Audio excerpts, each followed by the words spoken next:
Hey y'all, this is David, the Georgia photographer, and today I'm in Valley Head, Alabama.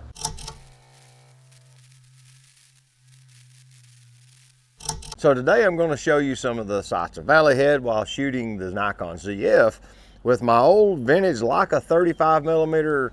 I think this is an Elimarit. Yeah, it's Elimarit-R. This is an R mount Leica lens. Elimarit simply means an f2.8, so it's a 35 f2.8 lens. Now this one was built in the 60s. That was kind of the reasons I got the ZF, was to adapt vintage glass to it, plus it has a vintage aesthetic. Let's get out and let's shoot some with some vintage Leica glass on the Nikon Zf and see what we can come away with down here in Valley Head.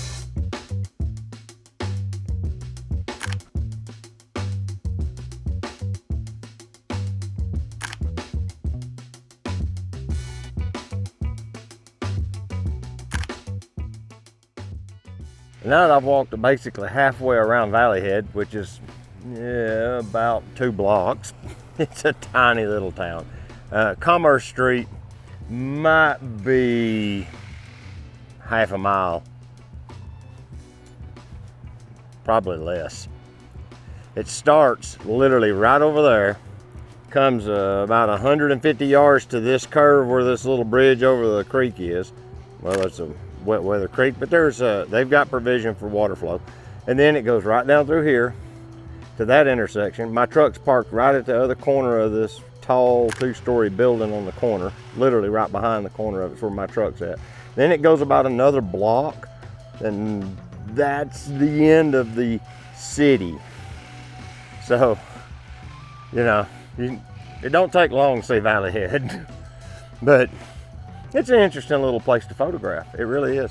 I kind of like what Gary said when me and him was talking about focal lengths and our favorite lenses to shoot with. And he likes 35 on his M11. And the reason he likes 35 is it's just wide enough that you don't constantly have to back up.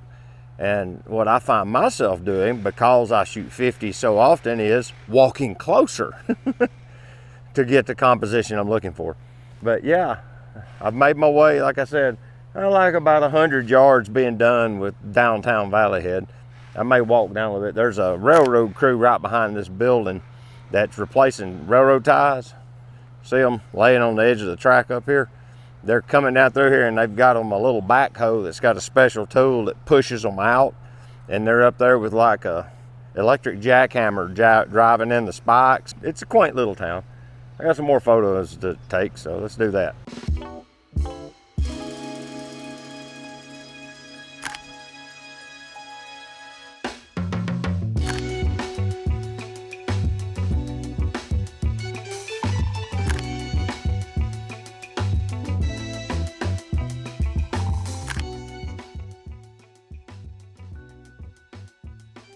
I'll just tell you the truth. Using this 35mm Elmarit-R or f2.8 lens adapted to the ZF is a wonderful package. The Nikon Zf is actually well suited to this sort of adaptation. That's a fairly heavy system like this. The Zf already has its own considerable mass to consider. Plus this lens is all brass and glass. There's no plastic in it from what I can tell. Of course, the elements aren't enormous, but they are glass. So it's a very heavy lens, with it being a brass lens with a brass or with glass elements. Say that 3 times real fast. Pretty easy to take good photos with the Nikon Zf like this. I definitely need to remap a couple of buttons and get this whole focus magnification away from these 2 buttons on the bottom of the camera. That's where they're natively mapped. I want to be able to use something else to do that. There are no function buttons on this camera. There's one on the front. Maybe I'll change that one over to it. Now, I didn't go into the firmware and change the lens focal length. It probably still has 100mm in it right now, and I'm shooting at 35 for the IBIS to work right, because it needs to know the focal length to, I guess, algorithmically understand how much IBIS to add.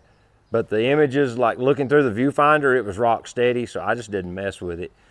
You're probably supposed to, just to tell you the truth. I even have that in my favorites so I can get to it quickly to make changes. and I still didn't do it. But I'll be honest with you, this is a pretty cool setup.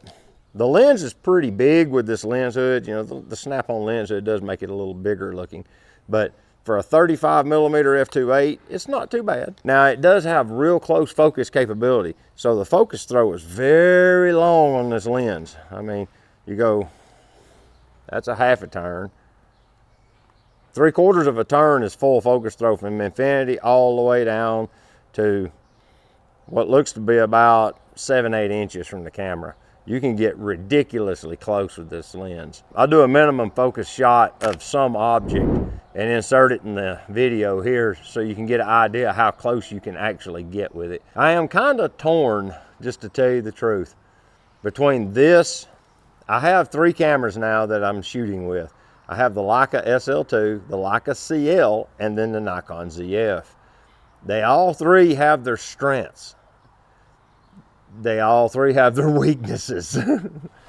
Like between the 2 full frame machines, the SL2 is 47 megapixels, gives me a lot more room and resolution for things like cropping and things like that. When you physically just can't get closer to the subject, you can crop some.